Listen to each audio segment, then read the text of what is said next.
tema de los daimon.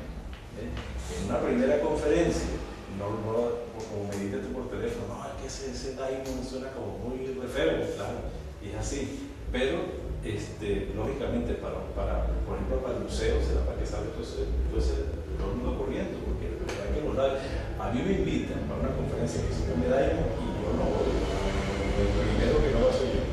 Entonces, es ver cómo el propio daimon lo va conectando a uno con el proceso que uno tiene que vivir en la vida. Claro, nosotros ya hemos pasado por 2 conferencias anteriores donde denominamos, donde dijimos que era el famoso daimon, ¿sí? Y lo estudiamos también. Pero entonces en esta es que lo vamos a estudiar del cacho al rabo. ¿Qué es lo que pasa con estos daimon? Que tiene que ver mucho, como estábamos hablando ahorita allá atrás, tiene que ver mucho con lo que estábamos hablando del sincrodestino de Chopra, ¿sí?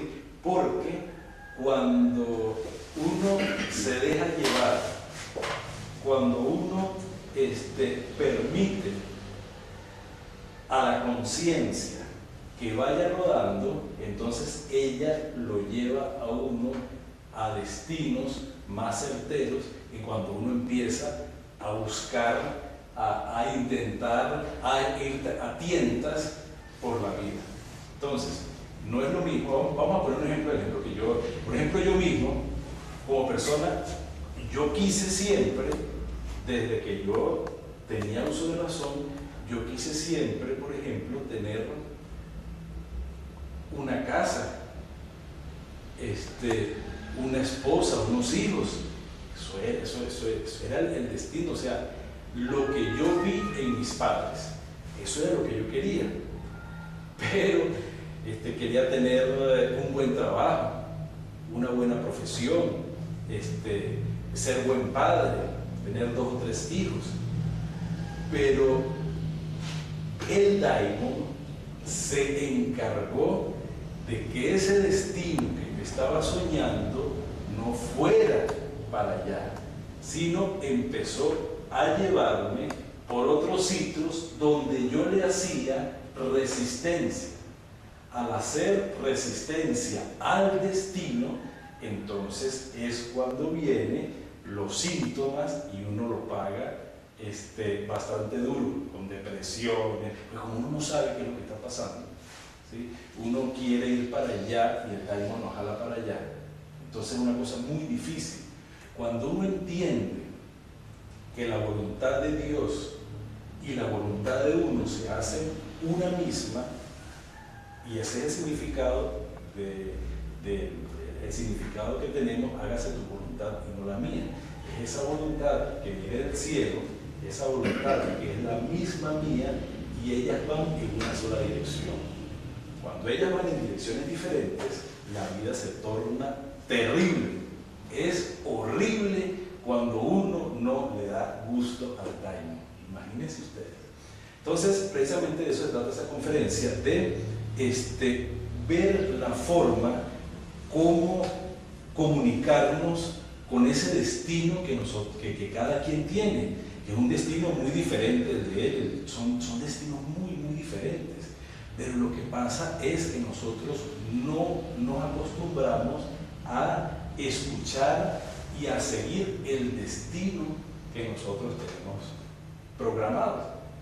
¿Cómo sabemos ese destino? En la conferencia anterior nosotros hablamos del proyecto Bellota, que es una conferencia del doctor Hillman, que nos habla que la bellota, que es el fruto, o del fruto de uno de los árboles, por ejemplo el roble, que en la bellota está toda la composición energética, bioquímica de todo. En esa pequeña bellota está todo lo que necesita todo un roble para poder crecer y para poder expresarse. Entonces, empieza en esta tercera conferencia que se llama Dharma, empieza entonces el sincrodestino a trabajar. Primero, ¿cómo empieza el sincrodestino a trabajar? Cuando Jesús Miguel llega y me dice, para Para sus conferencias usted no puede estar con revisticas, con blogs, sino que tiene que ir a la fuente. ¿Qué es la fuente? Un libro de Gilman. Estamos hablando de la teoría de la biota, que es de Gilman. Tenemos que buscar el libro. No lo que dijo el otro y el otro buscó en otra parte, sino ir directamente a qué fue lo que dijo Gilman. La fuente original. Exacto. ¿Cómo se llama el libro? El libro se llama, ¿cómo se llama? El Código del Alma. En ese libro es donde está explicitado de una forma magistral lo que es esta cuestión de la bellota. Ahora, ¿qué es lo que pasa? Como yo le comentaba, en Venezuela es muy difícil buscar libros. O sea, ese libro, si no aparece gratis por internet, es muy difícil para uno. Nosotros no tenemos dólares, nosotros no tenemos esa facilidad que pudiéramos tener antes, que antes sí comprábamos cosas por internet. Y ahorita nosotros estamos tan emburrumidos que no es fácil buscar los libros. Incluso los libros que buscábamos en grandes librerías, todo eso se cerró, todo eso se puso muy difícil. Pero esta cuestión del sincrodestino tan increíble hizo que yo consiguiera el famoso libro El Código del Alma muy económico por internet. O sea, es un evento único, y ahí es donde empieza el desarrollo y el hilvanar de ese producto final, que es la conferencia que ya está lista. Ya la conferencia ya está lista en toda su extensión. La conferencia se llama el Daimon. ¿Qué es el Daimon? Ese destino, claro, lo podríamos llamar Daimon, lo podríamos llamar alma, ángel de la guarda, sí, el ángel de la guarda que lo guía a uno, que va guiando los pasos. Pero hay que tener en cuenta, es distinto al destino, porque es un espíritu que a uno como que lo lleva, una fuerza, Sí. un espíritu, diferente al destino. Ahora, como siendo una particularidad aquí,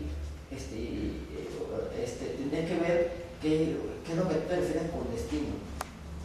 Por tanto, yo no sé si lo vas a decir a la conferencia. Sí, sí, eso es tema, sí, precisamente, es que de eso se trata, de destino. ¿Qué es el destino? ¿Qué es el destino? Sí, precisamente esa es la misión de la conferencia. Ahora, ¿qué es lo que pasa? Como acabo de decir, que el destino, ¿sí?, y mi propia voluntad vayan en una sola dirección. Cuando eso sucede, el fluir de uno mismo, entonces empieza, hay energías que son una vibración, y la vibración empieza a ser tan poderosa, tan potente, que empiezan simplemente a sucederse las cosas. Por ejemplo, la conferencia del museo, ¿cuántas veces no lo he dicho yo? En la conferencia del museo, la primera de la sombra, la primera que se dio, yo no hice nada. Yo ni siquiera a Paul lo busqué. Yo ni hablé con nadie, ni busqué a la gente, ni nada. Yo lo único que hice fue, todo se dio absolutamente solo. Con esta conferencia, bueno, viene esta cuestión de este libro. Yo no encontraba la inspiración. El señor Víctor, mire, ¿qué pasó con la conferencia? No hay inspiración. Bueno, pero apúrese porque viene, no hay inspiración. Entonces, en medio de esta conferencia es ver las señales que nos pone el destino, que nos van indicando el camino a seguir. Y uno simplemente no quiere seguir porque es que tenemos esa particularidad, un destino que tenemos que cumplir que es inexorable. ¿Sí? ¿Cuántas veces, por ejemplo, nosotros pudiéramos decir, cónchale, yo no logré nada en esta vida, o mire la edad que tengo, y ya, es que no ha podido ser de otra forma, no es posible, y eso es lo que queremos explicar en la conferencia. Si tiene alguna pregunta que hacer. Muy interesante. Lo que yo quiero preguntarle es a usted, entonces, primero, ¿qué es lo que usted entiende por destino? Y dos, ¿cómo usted puede explicar y referir eso al destino de Dios? ¿Cómo usted lo puede relacionar con el destino de Dios? ¿Y cómo lo puede relacionar usted con el destino que tiene que seguir el ser humano? Como es que usted, según lo que usted acaba de decir, entonces, si uno la voluntad por el destino es que uno sigue un destino en la vida, pero la experiencia nos demuestra que el ser humano es un ser cambiante, es un ser que muta siempre, no es lo mismo, por ejemplo, como en la canción de Facundo Cabral que dice yo quiero ser bombero, pero yo puedo ser que ese bombero de niño, pero después yo de adolescente yo quiero ser otra cosa, ¿me entiendes? O sea, el ser humano no es como la bellota.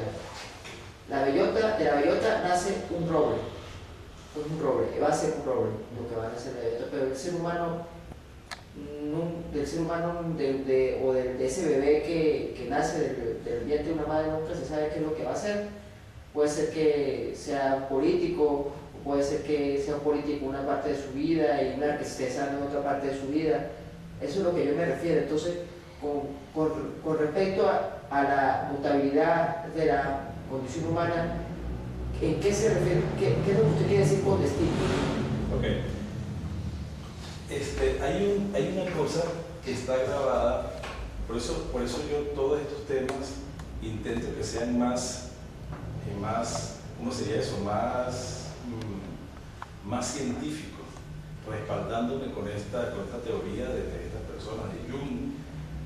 Atrás estaba Freud y más adelante está este señor Gilman, que no fue el único discípulo de Freud, fue uno de tantos. Cuando o sea, Gilman, discípulo de Jung. Okay. Entonces, la teoría de la bellota, ¿sí? ¿Qué es lo que sucede?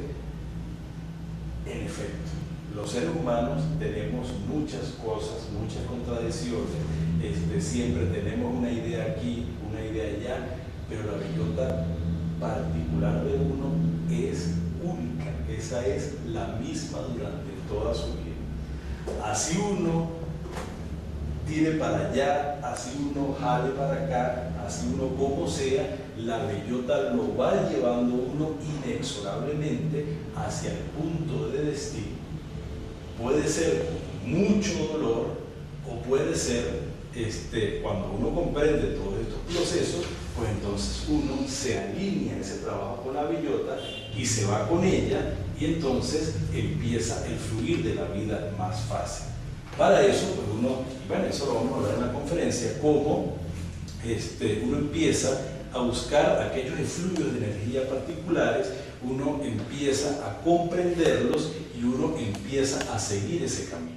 Lo mío es una especie de laboratorio, ¿no? Hay daimon buenos y malos, porque cuando tú me dices, por ejemplo, que nosotros no vimos el daimon, el sinónimo de demonio, ¿sí? O igual de demonio, pero también me dicen que es sinónimo de ángel de la guarda. El ángel de la guarda no puede ser un demonio, ¿sí? Sí, cuando uno estudia el daimon desde el punto de vista de Gilman, cuando uno estudia el daimon, pero ya platónico, o daimon de Sócrates, pudiera haber como muchas diferencias en cómo ellos tocan los daimon.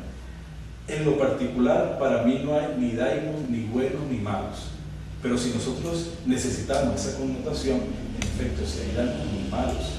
Claro, lo que pasa es que, Víctor, el término daimon, lo que pasa es que uno tiene una matiz, los cristianos tomaron esa palabra para definir espíritus malos, ahí vienen los cristianos.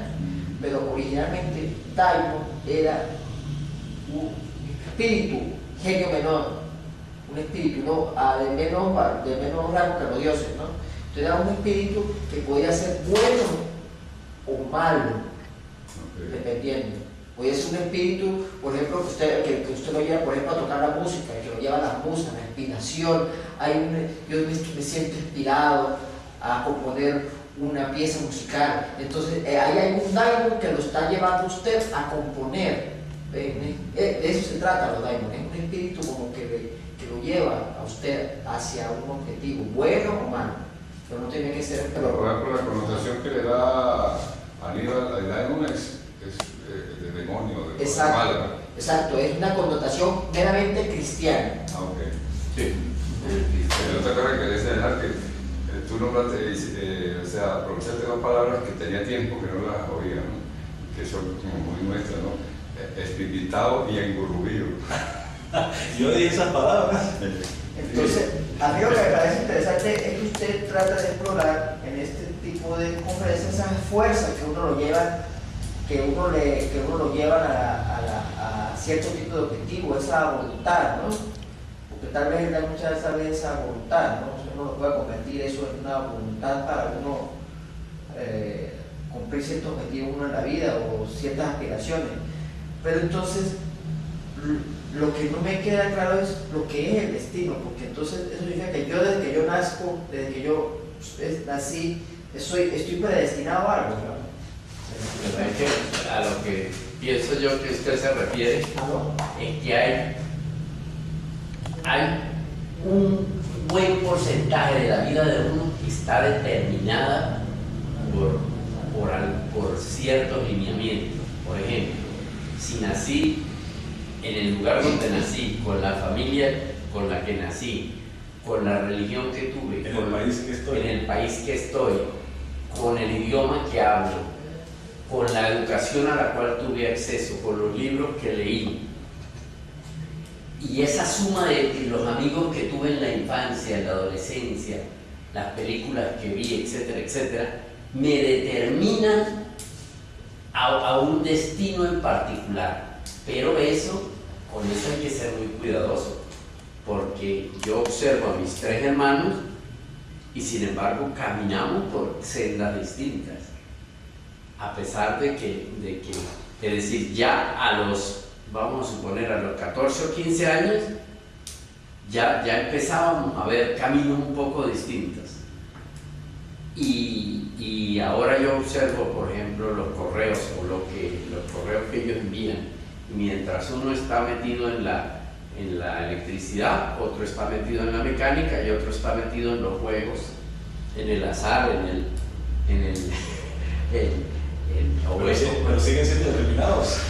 Mire, ya están determinados. Claro, ¿sí? es que hasta las mismas, por ejemplo, si yo me voy a comer un helado en la área que queda aquí enfrente, hasta la elección ya está determinada en mí. Si a mí me gusta el helado de fresa, eso no fue algo que no, es algo que ya está en mí, de que a mí me gusta el helado de fresa.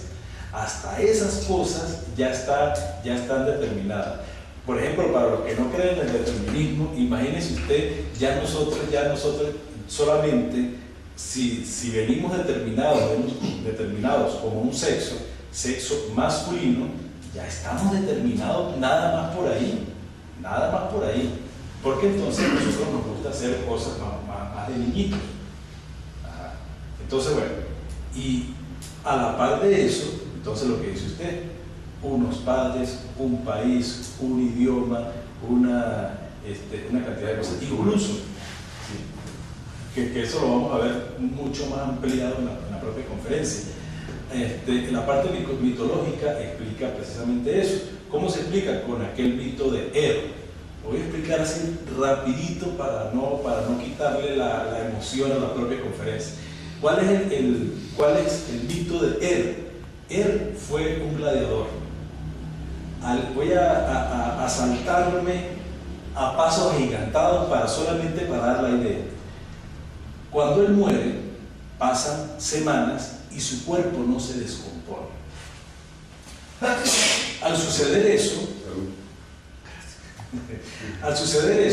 entonces él tiene la posibilidad de ver muchas cosas, de ver cosas del mundo y tal, pero lo importante que él ve, ese es el mito de él ve que las almas escogen su daimon. O sea que hasta eso, cada alma escoge su daimon.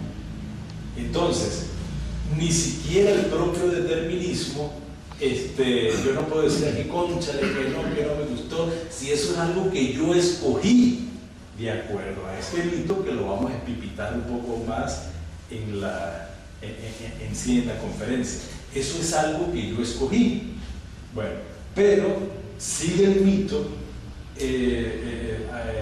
a las almas les hacen beber unas aguas de un río que hacen que se olviden de ese pacto, que Dios no tiene nada que ver.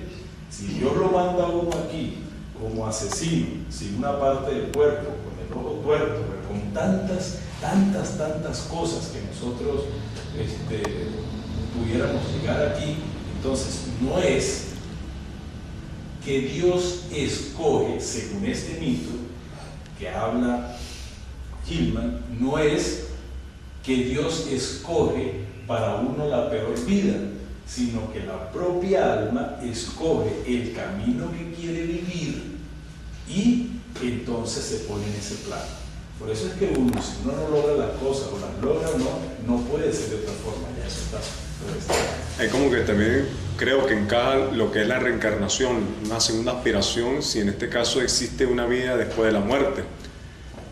Creo que también podría sumarse a esa teoría, ya que hablamos de que el alma escoge luego de un proceso de purificación. Hay personas que lamentablemente fallecen en vida y no han cumplido todas sus aspiraciones o ese daimon, como se está mencionando acá.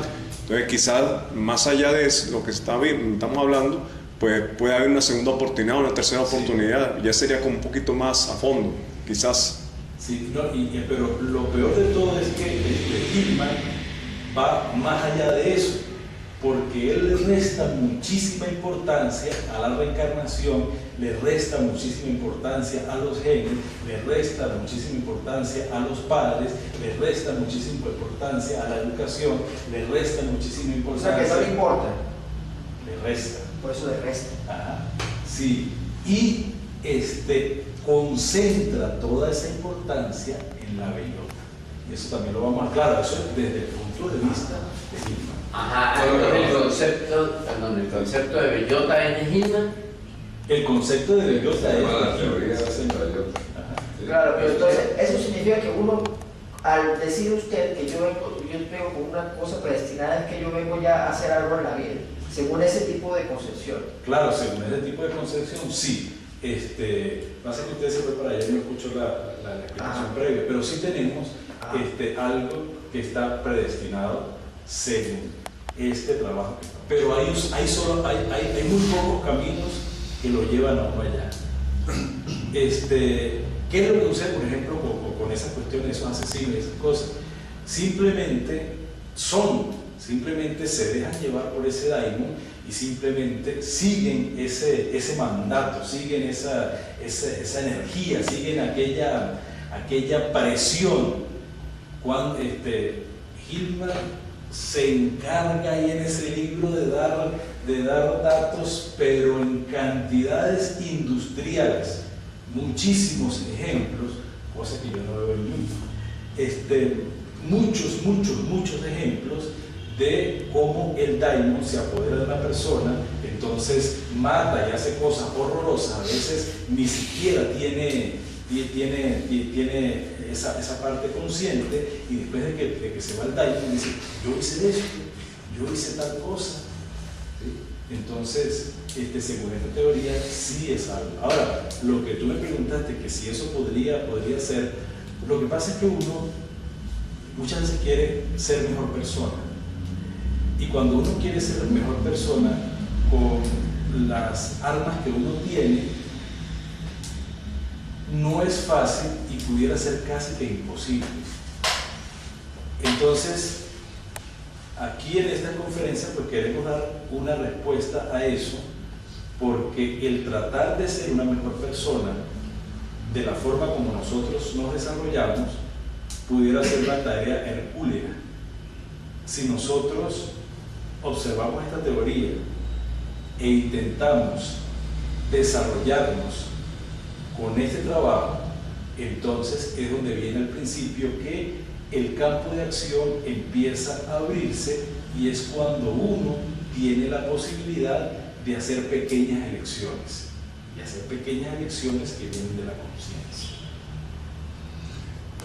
La palabra, lo de la bellota, sería sinónimo como de la esencia, porque uno dice, bueno, esa persona tiene muy buena esencia, en vez de decir, bueno, tiene una buena bellota, trajo buena esencia. Es lo que Sí, pudiera ser, hay personas que o sea, la bellota es, lo que pasa es que uno empieza a ponerle connotaciones de buenas y malas, y todas esas Ajá. cosas, y hay Entonces- personas que vienen con unas bellotas bastante duras.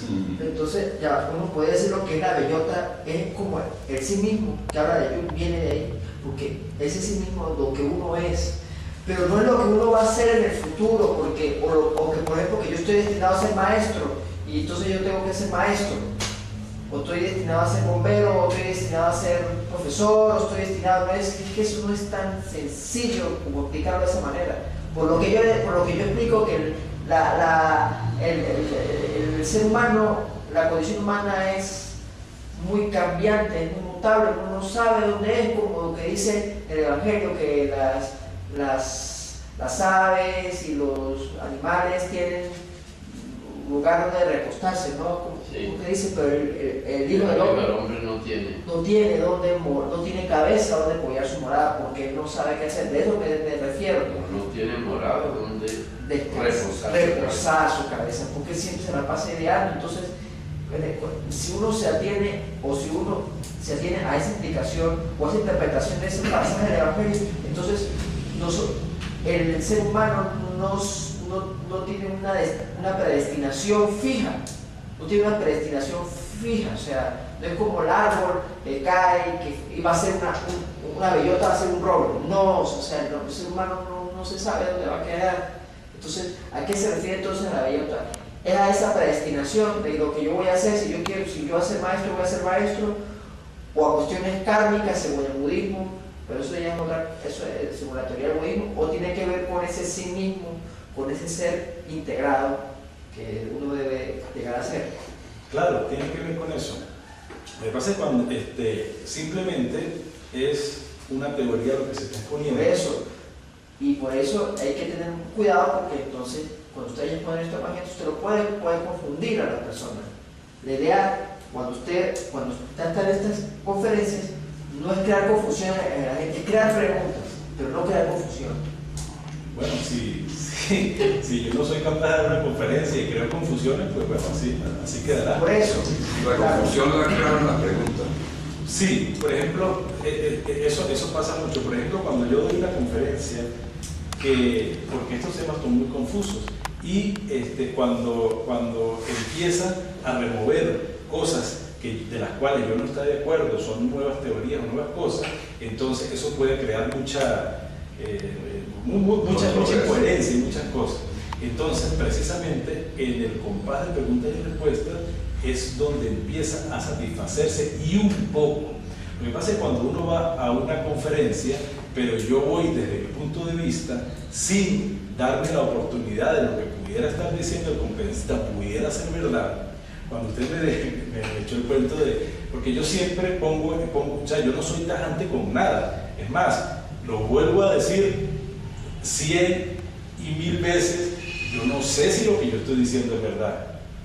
Lo que yo sí sé es que esto me ha servido tanto, que me ha cambiado la vida, o sea, me ha potenciado. No, eso sí tengo, que lo que yo expongo es algo ya vivido, es algo ya, claro, si por ejemplo tengo ataques en público ya meramente intelectual, de repente yo no podría responder eso, porque la intelectualidad ya yo la saqué. La dejé para el ámbito que es y me muevo más con el sentido. Pero usted, como ha vivido esas cosas, entonces si usted las expone, usted no va a crear confusión en la gente, porque son claras en usted.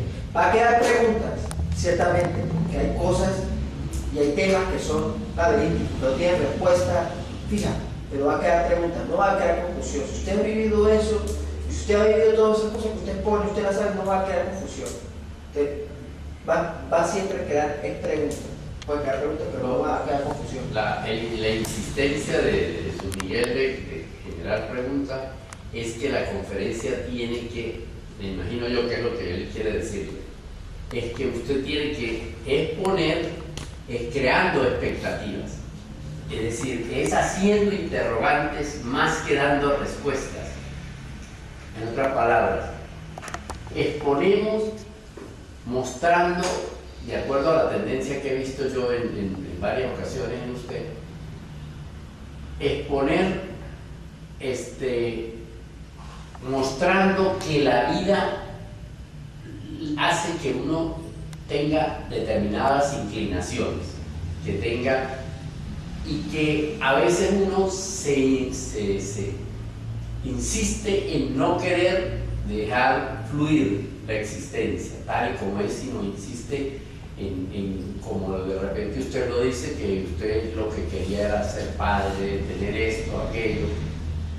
Tenía unas expectativas de vida, pero que la vida no lo ha llevado por ahí, y en el momento en que usted comprendió que esa no era su bellota, me corrige si me equivoco, que esa no era su bellota, entonces usted comenzó a dejar fluir y a tener más éxito y a ser más feliz, porque comprendió su existencia, la naturaleza de su existencia. Hay una comprensión de la existencia propia, ¿ve? Pero no es tan fácil como decir, no, que yo quiero ser profesor. Usted que me está diciendo, usted cuando era pequeño quería ser sacerdote, ¿no?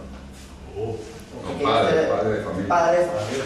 No, o sea, yo siempre quise ser, o sea, o sea, la familia que yo vi, o sea, un papá, una mamá, unos hijos, un ideal. o sea, ese era el ideal que yo quería. El modelo. Pero entonces, el modelo, sí, pero entonces las olas de la vida me fueron tirando y duro. Uno cambia los modelos. Usted, por ejemplo, ¿usted qué quería ser de pequeño? ¿Futbolista? ¿O ciclista? ¿Qué quería ser de pequeño? No, yo quería ser camionero. Por eso que compró el camión. Sí, por eso compré. Quería ser Mi camionero. mamá me dijo, ay, al fin cumplió el sueño. Decía ser camionero. Quería ser camionero, pero las circunstancias de la vida llevaron a usted a cambiar totalmente, de ser un trabajo totalmente físico a un Hacer un trabajo totalmente del intelectual. profesor. ¿Y usted, Víctor, qué le dio a usted de pequeño? Cuatrero. Bueno, se demostró que quería ser cuartero, pues, porque desde los 6 años estoy tocando, pero después a los 17 años cambió la cuestión porque en una lista de materias electivas, ¿verdad? Cuando me estaba grabando una lista, escogí metodología en enseñanza agropecuaria y por ahí me fui, y en eso estoy todavía como docente. Ahí está, ¿eh? Entonces uno no sabe a dónde uno va a caer, uno no sabe, es que ese es el problema. A menos que uno tenga una vocación muy fuerte para algo, muy fuerte, o sea, uno nunca va a saber a dónde uno, qué es lo que ese, a qué ese destino uno lo llama. Es que precisamente esa es la misión de estas 6 conferencias, poder entender, poderle quitar espacio de luz que nos robó el mismo ego, ¿sí? Y entonces cuando uno atrapa algo de ese espacio que tiene la sombra y ilumina por lo menos esa parte que queda ahí, esa parte es conciencia que entra a nosotros, y entonces viene, no es algo que uno lo estudie, no es algo que uno lo lea, no es algo, sino algo que uno simplemente lo sabe, y entonces es cuando vienen los grandes cambios. Pero no son grandes cambios cuando, ay, no, yo no quiero ser así, yo no quiero ser asado.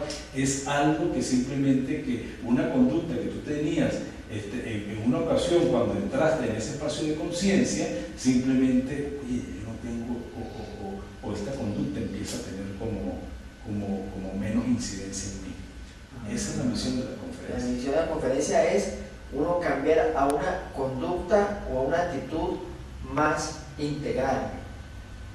O más consona. Más consona seguramente, con más consona con lo que uno, no es con lo que uno quiere en el campo, pues sería así, con lo que uno quiere o con lo que uno aspira en la vida, o con lo que le hace más feliz. O con lo que le hace uno más feliz, será eso, no sé. Miren, son 2 partes. Lo primero que en estas 6 conferencias vamos a intentar es unirnos y empezar a escuchar qué es mi bellota, cuál fue el daimon que escogió mi alma para mi vida, por qué necesito yo transitar por ese camino, ¿sí? Y hacer que empiece como a gustarme, a hacer la voluntad del Padre, que es la misma mía, y ir en esa dirección. Cuando eso sucede, es cuando los espacios de conciencia empiezan a abrirse. Empiezan a abrirse porque empiezan a quitarle espacio de conciencia a la sombra. La sombra se retira y empieza la luz iluminar. Mientras el espacio de conciencia se vaya abriendo, entonces ya uno tiene disponibilidad de decidir lo que el alma otrora había decidido. Ya va, un momento, no dice usted en otra conferencia que hay que integrar la sombra. Entonces usted aquí me está diciendo que hay que cortarla. Una vez que la tengamos integrada, ¿sí? Una vez que, mire, cuando uno empieza a ver la iluminación, a ver el retroceso del ego, a ver que en la partida, en la huida de mis agregados psicológicos, queda aquí parte de la conciencia que las tenían ellos, entonces es cuando uno empieza a ver de que sí hay espacio de movimiento. Pero para poder entender eso hay que vivirlo. Y no creo que sea muy difícil llegar a él. No, la vida es un movimiento. Uno está en el marco del tiempo y de la vida. Pero entonces con respecto, ¿qué es la belleza entonces con respecto a esa condición humana? A esa condición incómoda y trágica que vive el ser humano, esa condición cambiante, ¿qué es la belleza entonces? Eso yo lo voy a explicar perfectamente en la conferencia, pero es que no quiero decir una cosa, porque Claro. ya que yo vaya a dar la conferencia Efectivamente. a dormir, Pero porque bueno, eso ya lo vimos. es cierto. Pero sí le voy a tratar de responder eso. La bellota es un camino de necesidad. Es algo que tiene que vivir mi alma. Autorrealización. Sí, exacto. Para completar el conocimiento que yo necesito para llegar a la autorrealización. Es algo que yo necesito vivir para poder extraer de ahí experiencia, conciencia, energía, y para poder llegar entonces al sitio donde, cuando yo llego al sitio donde está la bellota, es cuando el espacio de conciencia empieza a abrirse. Cuando yo empiezo a abrir el espacio de conciencia, yo puedo voltear los ojos en el pedacito que se abrió, puedo voltear los ojos y puedo ver de que existe otro sistema muy diferente de cosas de las cuales yo no puedo entender hasta que yo no llegue ahí. Ese es el estudio que vamos a hacer, ¿no? No reaccionar, ¿sí? Entonces es cuando el ego se retrae, es cuando deja conciencia, es cuando el alma se alimenta de esa conciencia y es donde simplemente uno tiene un conocimiento que no es intelectual. Claro, eso se explica efectivamente de una forma no intelectual, hay que tenerlo en cuenta, ¿no? O sea, podría entonces decir que la bellota es vivir en consonancia con los sucesos que me suceden a mí en la vida, no vivir con oposición, ¿será eso? Eso es. Claro, porque uno en la vida, uno siempre se la pasa teniendo oposición.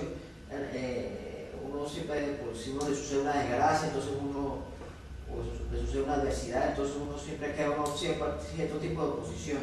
Entonces, el seguir creciendo con la bellota o según un parámetro de esa bellota es no vivir sin oposiciones, sino aceptar todo lo que uno le venga y uno, no sé, como te dé una disposición a vivir las cosas, ¿no?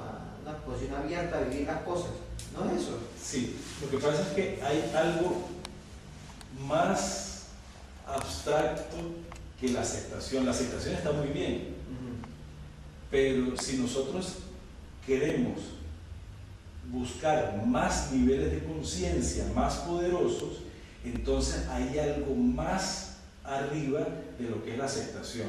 Si usted llega a la aceptación de todo su momento presente, tal cual es, ya tiene la mitad de la batalla ganada.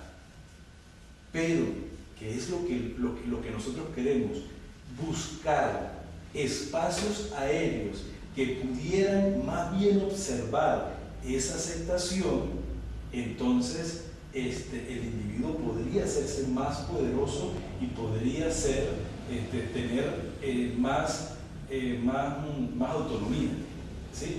¿Cómo se hace eso? Es que ni siquiera aceptando. Le voy a colocar un ejemplo, porque ayer le contaba a la señora Víctor, Rosalba llegó a una determinación, no le lavo más ropa. Yo le conté ayer, de todas, ha venido tomando determinaciones, pero yo no es que acepto, yo simplemente observo cuál es mi reacción, lo veo yo, el poder de la observación, porque cuando uno observa, los egos son como los niños. Los que han tenido contacto con los niños, los que han tenido hijos, pueden observar que los niños, cuando son observados, tienen una conducta, y cuando no los observan, tienen otra diferente. El efecto observador. Ajá. El ego funciona así, de esa forma, ¿sí?